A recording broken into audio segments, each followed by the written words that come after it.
Hi hello ನಮಸ್ಕಾರಗಳು ಎಲ್ಲರಿಗೂ ಸ್ವಾಗತ ಸುಸ್ವಾಗತ SRK ಮೂವೀಸ್ ಯೂಟ್ಯೂಬ್ ಚಾನಲ್ಗೆ. ಭೈರತೀರಣಗಲ್ಲು ಸಿನಿಮಾದ ರಿವ್ಯೂ ಮಾಡೋದಕ್ಕೆ ತುಂಬಾ ಲೇಟ್ ಆಯಿತು. ಯಾಕಂದರೆ ಭಾನುವಾರದ ದಿನ ಪೀಸ್ಫುಲ್ಲಾಗಿ ಸಿನಿಮಾನ ನೋಡಿಕೊಂಡು ರಿವ್ಯೂ ಮಾಡೋಣ ಅಂತಲೇ ಅಂದ್ಕೊಂಡಿದ್ದೆ. ಬಟ್ ಇವತ್ತು ಬೆಳಿಗ್ಗೆ ಸಿನಿಮಾ ನೋಡ್ಕೊಂಡು ಬಂದೆ. ಸಿನಿಮಾ ನೋಡಿದ ಮೇಲೆ ನನಗೇನು ಅನ್ನಿಸ್ತು ಅಂತ ಹೇಳೋದಕ್ಕಿಂತ ಮುಂಚೆ ಯಾರ್ಯಾರೆಲ್ಲ ಈ ವಿಡಿಯೋನ ನೋಡ್ತಾ ಇದ್ದೀರಾ ಪ್ಲೀಸ್ ಸಬ್ಸ್ಕ್ರೈಬ್ ಮಾಡ್ಕೊಳ್ಳಿ. ನೋಡ್ತಾ ಇದ್ದೀರಾ ವೀಡಿಯೋಸ್ಗಳನ್ನ, ಬಟ್ ಯಾರು ಸಬ್ಸ್ಕ್ರೈಬ್ ಮಾಡ್ತಾ ಇಲ್ಲ. So please try to subscribe and click the bell icon also. ಇನ್ನು ಭೈರತೀರಣಗಲ್ ಸಿನಿಮಾ ನೋಡಿದ ಮೇಲೆ ಸಖತ್ತಾಗಿದೆ ಗುರು. Fantastic cinema and story line ಕೂಡ ಅಷ್ಟೇ ಅದ್ಭುತವಾಗಿದೆ. ಭಾಳ ಫ್ರೆಶ್ ಅಂತಲೇ ಅನ್ನಿಸ್ತು. ಯಾವುದು ರೆಗ್ಯುಲರ್ ಟೆಂಪ್ಲೇಟ್ ಥರನೇ ಕಾಣಿಸ್ಲಿಲ್ಲ. ಶಿವಣ್ಣ ಅವ್ರಿಗೆ ಹ್ಯಾಟ್ಸ್ ಆಫ್ ಹೊಡಿಲೇಬೇಕು. ಈ ಏಜಲ್ಲಿ ಆ ಥರ ಸ್ಟಂಟ್ಗಳು ಮಾಡೋದಾಗಿರಲಿ, ಆಮೇಲೆ ಒಳ್ಳೊಳ್ಳೆ ಸೀನ್ಗಳಲ್ಲಿ ಒಳ್ಳೊಳ್ಳೆ ಎಮೋಷ್ನಲ್ ಸೀನ್ಸು ಎಷ್ಟು ಸೈಲೆಂಟಾಗಿದ್ದಾರೆ ಅಂದರೆ ಇದರಲ್ಲಿ ಅಷ್ಟೇ ಧೂಳಿಪಟ ಮಾಡಿಬಿಟ್ಟಿದ್ದಾರೆ ನಟನೆನ. ಆ್ಯಂಡ್ ಡೈರೆಕ್ಟರ್ ನರ್ತನ್ ಅವರು ಮತ್ತೆ ಪ್ರೂವ್ ಮಾಡಿದ್ದಾರೆ. ಅಂದರೆ ಅವರ ಮಾತು ಕಮ್ಮಿ ಆದರೆ ಕೆಲಸ ಜಾಸ್ತಿ ಅನ್ನೋ ಫ್ಲೇವರ್ನ ಈ ಸಿನಿಮಾದಲ್ಲಿ ಅವರು ತೋರಿಸ್ಕೊಟ್ಟಿದ್ದಾರೆ. ಆ್ಯಂಡ್ ನಿಮಗೆ ಗೊತ್ತಿರುತ್ತೆ, ಮುಫ್ತಿ ಸಿನಿಮಾ ಸುಮಾರು ವರ್ಷಗಳ ಹಿಂದೆ ಬಂದು ರಿಲೀಸ್ ಆಗಿ ಬ್ಲಾಕ್ ಬಸ್ಟರ್ ಹಿಟ್ಟನ್ನು ತಗೊಂಡಂಥ ಸಿನಿಮಾ. ಆ ಸಿನಿಮಾದ ಪ್ರೀಕ್ವೆಲ್ಲೇ ಭೈರತೀರಣಗಲ್ಲು. ಅಂದರೆ ಯೂಶಲಿ ಏನಾಗತ್ತಂತಂದರೆ ಕೆಲವೊಂದು ಸಿನಿಮಾಗಳು ಚೆನ್ನಾಗಿದ್ದಾಗ ಅದರದ್ದು ಪಾರ್ಟ್ 2 ಬರುತ್ತೆ. ಅಂದರೆ ಸೀಕ್ವೆಲ್ ಅಂತಾರೆ ಅದಕ್ಕೆ. ಪಾರ್ಟ್ 2 ಪಾರ್ಟ್ 3 ಅಂತ ಬರುತ್ತೆ.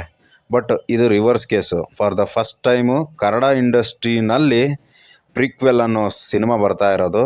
ಮುಫ್ತಿ ಸಿನಿಮಾ ರಿಲೀಸ್ ಆದಾಗ ಎಷ್ಟೋ ಆಡಿಯನ್ಸ್, ಅಂದರೆ ಮೋಸ್ಟ್ ಆಫ್ ದೆಮ್ ಆಡಿಯನ್ಸ್ ಏನು ಅನ್ಕೊಂಡಿರ್ತಾರೆ ಅಂತಂದರೆ ಈ ಸಿನಿಮಾ ತುಂಬಾ ಚೆನ್ನಾಗಿದೆ, ಮತ್ತು ಇದಕ್ಕೆ ಸೀಕ್ವೆಲ್ ಬರ್ಬೋದು ಅಂತ ಥಿಂಕ್ ಮಾಡಿರೋರು ಎಷ್ಟೋ ಜನ ಇದ್ದಾರೆ. ಬಟ್ ಪ್ರೀಕ್ವೆಲ್ ಬರುತ್ತೆ ಅಂತ ಯಾರನ್ನೂ ಗೆಸ್ ಮಾಡಿಲ್ಲ. ಡೈರೆಕ್ಟರ್ ನರ್ತನ್ ಅವರು ಕರೆಕ್ಟಾಗಿರೋ ಸ್ಟೋರಿನೇ ಚೂಸ್ ಮಾಡ್ಕೊಂಡಿದ್ದಾರೆ. ಆ್ಯಂಡ್ ವೆರಿ ವೆಲ್ ಸ್ಕ್ರಿಪ್ಟ್ ಕೂಡ ಇದರಲ್ಲಿ ಎದ್ದು ಕಾಣಿಸುತ್ತೆ. ಈ ಸಿನಿಮಾ ಬರೋವರೆಗೂ ಮಫ್ತಿ ಸಿನಿಮಾದಲ್ಲೇ ಅಷ್ಟೊಂದು ಡೌಟ್ಗಳಿದೆ ಅಂತಲೇ ನಮಗೆ ಗೊತ್ತಿರಲಿಲ್ಲ. ಬಟ್ ಈ ಸಿನಿಮಾ ನೋಡಿದ ಮೇಲೆ ಆ ಸಿನಿಮಾ ನಮಗೆ ಕರೆಕ್ಟಾಗಿ ನೆನಪಾಗುತ್ತೆ, ಕರೆಕ್ಟಾಗಿ ತಲೆಯಲ್ಲಿ ಬಂದ್ಬಿಡುತ್ತೆ. ಓ ಇದೇನಾ ಅದು ಅಂತ ಅನಿಸ್ಬಿಡುತ್ತೆ.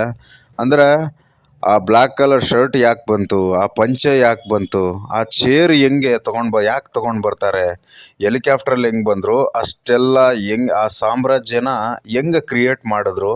ಆ್ಯಂಡ್ ಮೇನ್ಲಿ ಒಂದು ಪಾಯಿಂಟ್ ಅಂತೂ ನಿಮಗೆ ಗೊತ್ತಾಗಲೇಬೇಕಿದ್ರಲ್ಲಿ, ರಣಗಲ್ಲು ಯಾಕಷ್ಟು ಪವರ್ಫುಲ್ಲು ಅನ್ನೋದು ಈ ಸಿನಿಮಾದಲ್ಲಿ ಕರೆಕ್ಟಾಗಿ ಎಕ್ಸಿಕ್ಯೂಷನ್ ಮಾಡಿದ್ದಾರೆ ನಮ್ಮ ನರ್ತನ್ ಅವರು.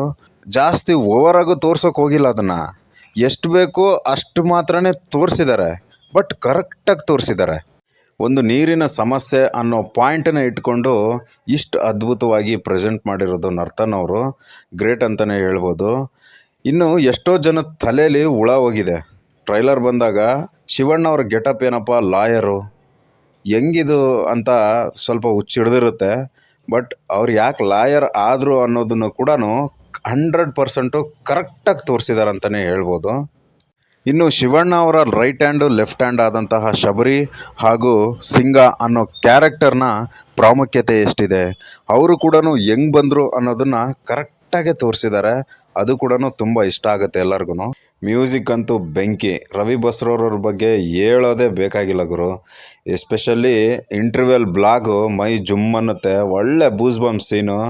ಆ್ಯಂಡ್ ಮಚ್ಚು ಕೂಡ ಹೆಂಗೆ ತಟ್ಬೋದು, ಹೆಂಗೆಲ್ಲ ರೆಡಿ ಮಾಡ್ಬೋದು ಅನ್ನೋದನ್ನು ಕೂಡ ಸಕ್ಕ ಸ್ಪೆಷಲಾಗಿ ತೋರಿಸಿದ್ದಾರೆ.